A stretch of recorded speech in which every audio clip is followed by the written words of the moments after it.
Do you guys think that there are significant tailwinds to send Solana higher from here? You try to think of what might be next narrative wise. There's ETF approval, which seems imminent.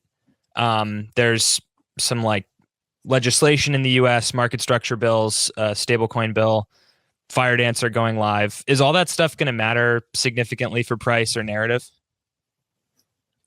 Well, yeah, it's going to matter for narrative.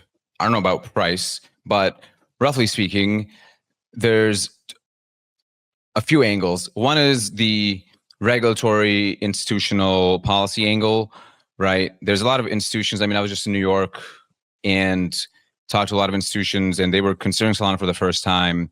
And the questions were never around like, do I invest in Solana? It's like, how should I use Solana?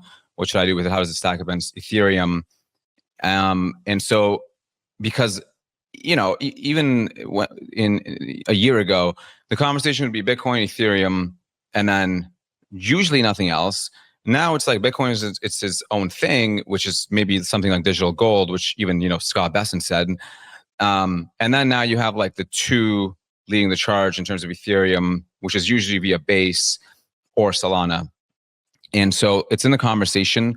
And we have a lot of institutional outreach things going on where I think we can safely conclude or assume that, Helios, Solana Foundation, Jito, et cetera, who just made another pretty large hire, we're going all out on those in those deals. But then also they're handling it from a policy side. I'm sure you guys saw the Solana Policy Institute, who's headed by like literally the best people in crypto that could possibly head those things. And that's one side of it. So like we'll be known, we'll have better clarity, and we'll be on the table, at the table for when these things happen. But then fundamentally, Solana is always a network of products and engineering. And this is, in my view, the biggest year for that we've seen. The second biggest would have been when local fee markets, Stakeway, QoS, and there's one other thing that went live right after the outage crises, and that's when FTX happened. But then I was super confident that it would recover after those three updates. But this year is way bigger because this year we have Fire Dancer. We have doubling block space, which, by the way, like doubling block space is a lot of block space because it already does more TPS and everything combined. Doubling that. New consensus, by the way, new consensus algorithm, completely changing how consensus on Solana works, meaning like they're going to get rid of vote transactions, for example. Finality is going to be faster. Block time is going to be faster. And it really sets up the stage for multiple concurrent proposers. And that's excluding all the ecosystem teams and what they're doing. So like Helios is doing something called RPC 2.0, where we completely decouple the read layer from the write layer. And like Solana's read layer has been a long fan favorite on Twitter to shit on. Jito and order flow games, I think those are about to change pretty drastically as well. Confidential transfers that just went live. This is roughly the most tech changes and improvements that I've seen to the network, probably more than like the past years combined in terms of impact. So the narrative will be there. And, that'll lead up into, Accelerate is May 19th, 26th. So that'll be like a big event. It's basically mini Breakpoint, but it's in the US.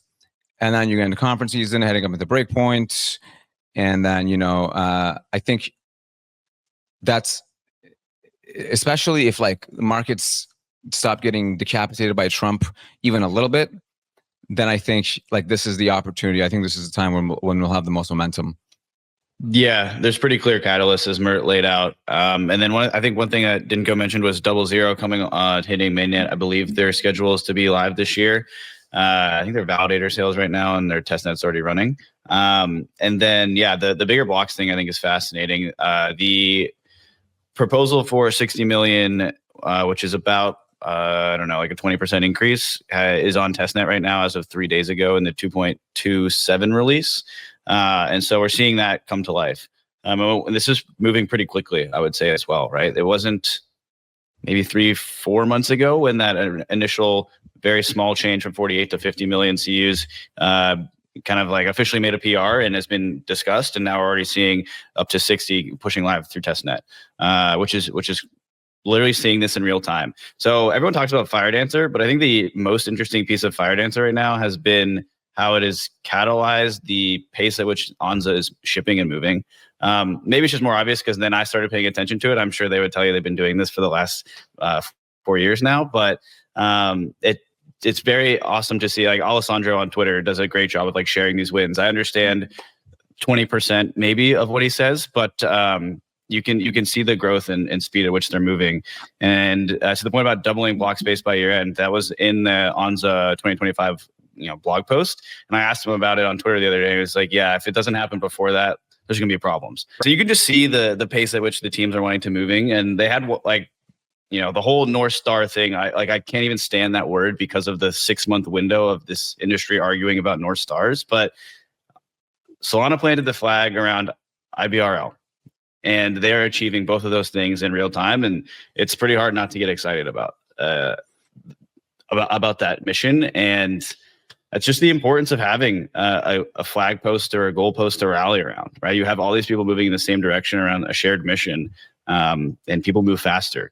So that, I'm not trying to rehash that whole debate, but that is the advantage of a single unified mission, is having people row the boat in the same direction, whether that's at a small startup, a large company, or a decentralized network of individuals. It's all the same thing when it comes to planting the flag and having people row the boat in the same direction.